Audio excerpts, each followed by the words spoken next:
yavuze ko afite umugabo urwaye cyane kandi yagombye kuba hafi, gusa ngo inshuro nyinshi z'uku kwezi n'ejo bundi ni vuba haracamo umunsi umwe.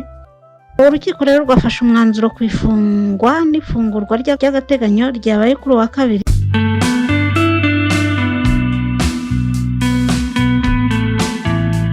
Nongeye kubifuriza kugubwa neza aho muri mu bice bitandukanye by'isi, kandi mbifuriza kugumana natwe kuko amakuru ashyushye kandi aba aragezweho avugwa hirya no hino ku isi tuba tuyafite mu biganza byacu.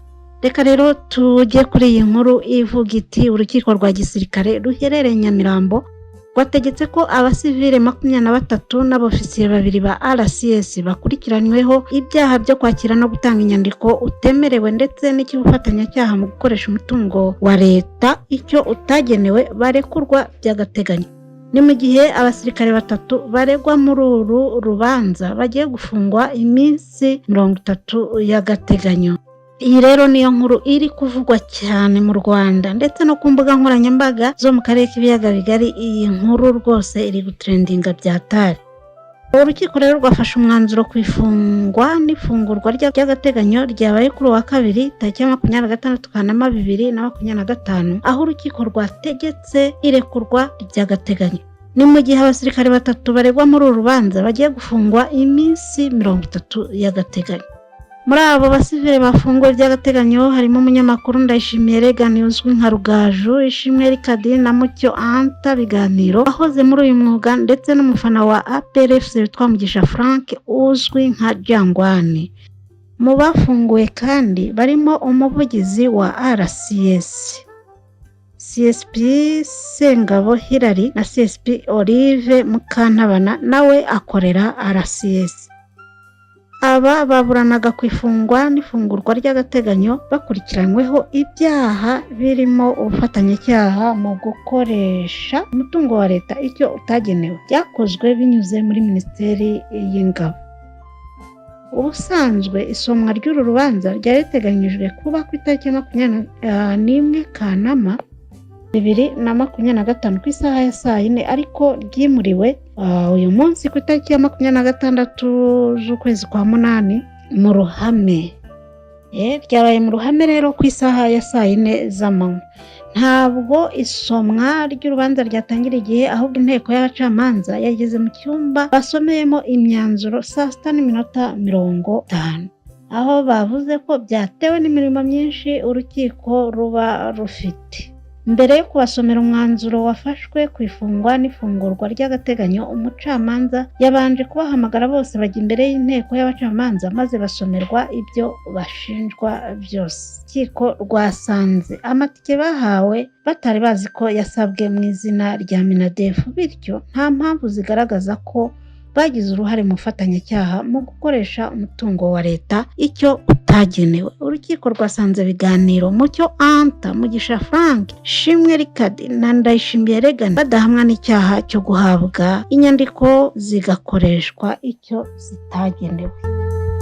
Tukivuga rero ku nkuru zirebana n'ubutabera, reka tujye hano kuri BBC aho bavuga bati impamvu ebyiri zituma Victoire Ingabire asaba gukurikiranwa adafunze. Umunyapolitike Ingabire Victoire arasaba urukiko rw'ibanze rwa Kicukiro kumurekura kuko asanga afunzwe binyuranije n'amategeko. Ingabire yatanze ikirego avuga ko iminsi 30 y'igifungo cy'agateganyo yakatiwe yarangiye akagumishwa muri gereza, kandi ubushinjacyaha butarasabye ko iyo minsi yongerwa cyangwa ngo bumuregere urukiko ruzamuburanishe mu mizi. Ubushinjacyaha bwo buvuga ko ikirego cya Ingabire kidafite ishingiro kuko bwaregeye urukiko ruzaburanisha mu mizi urubanza rwa Ingabire kandi ko byakorewe ku gihe. Ingabire aregwa ibyaha 6 birimo icyo kuba mu mutwe ugambiriye guhirika ubutegetsi, we akaba abihakana. Mu rukiko Ingabire yagaragaye muri wa mwambaro w'iroza ari kumwe n'umunyamategeko we Maître Gatera Gashabana. Nk'uko bisanzwe abapolisi n'abacungagereza bari benshi mu mbuga, abandi bazengurutse inyubako y'urukiko. Umunyamategeko we Gatera Gashabana watanze ikirego yavuze ko asanga uwo yunganira afunzwe binyuranije n'amategeko. Gashabana avuga ko iminsi 30 y'igifungo cy'agateganyo yarangiye tariki ya 17 z'uku kwezi kwa munani. Akavuga ko umukiriya we yagumishijwe muri gereza nyamara nta busabe bwo kongera iki gifungo. Ubushinjacyaha bwagejeje ku rukiko kandi bukaba bwari butaramuregera urukiko ngo aburanishwe mu mizi. Kuri Gatera Gashabana ngo kuba ibi byombi bitarakozwe hagombaga gukurikiraho irekurwa rya Ingabire nta kindi kibaye.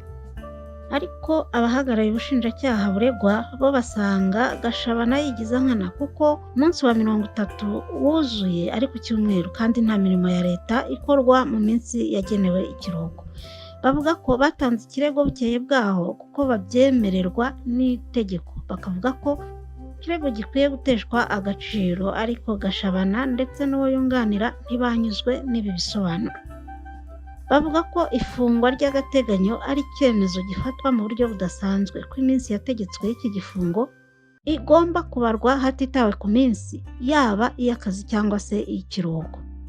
Ubwo impaka zasaga n'izirangiye, Ingabire yazamuye ukuboko asaba urukiko ko yifuza gukurikiranwa adafunzwe ku mpamvu afite, agategekwa ibyo agomba kubahiriza. Ingabire yavuze ko afite umugabo urwaye cyane kandi yagombye kuba hafi, gusa ngo inshuro nyinshi yagerageje gusaba uruhushya rwo kuva mu gihugu ngo ajye kumureba ntibyemewe. Muri gereza imufunze naho ngo yakomeje gusaba kwemererwa kuvugana n'umugabo we ariko ntabyemererwe. Ingabire avuga ko icyaba cyiza ari uko yamurwaza muri hafi, ariko mu gihe bitemewe nibura agahabwa uburenganzira bwo kumukurikiranira kuri telefone. Urubanza rwamaze igihe gitoya rwahise rusozwa. Umucamanza avuga ko azatangaza icyemezo cy'urukiko ku itariki ya 28 z'uku kwezi. N'ejo bundi ni vuba haracamo umunsi umwe. Ingabire uregwa ibirego bimwe n'iby'itsinda ry'abantu 9 bivuga ko bari abayoboke b'ishyaka rye rya Darufu Umurinzi,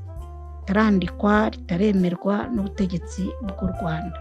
Yatawe muri yombi, abandi bamaze imyaka isaga 4 bafunze. Ubushinjacyaha bukavuga ko imvugo za bamwe arizo zatumye akurikirana.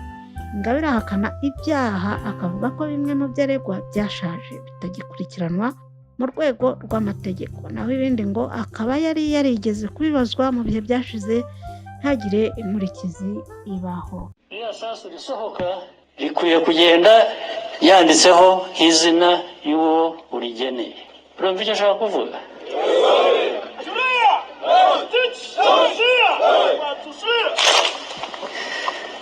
Gufora murabizi, urafora. Aba ari ugufora gusa ngo ure kuri sasu rigende. Urafora rikagenda ugahamya.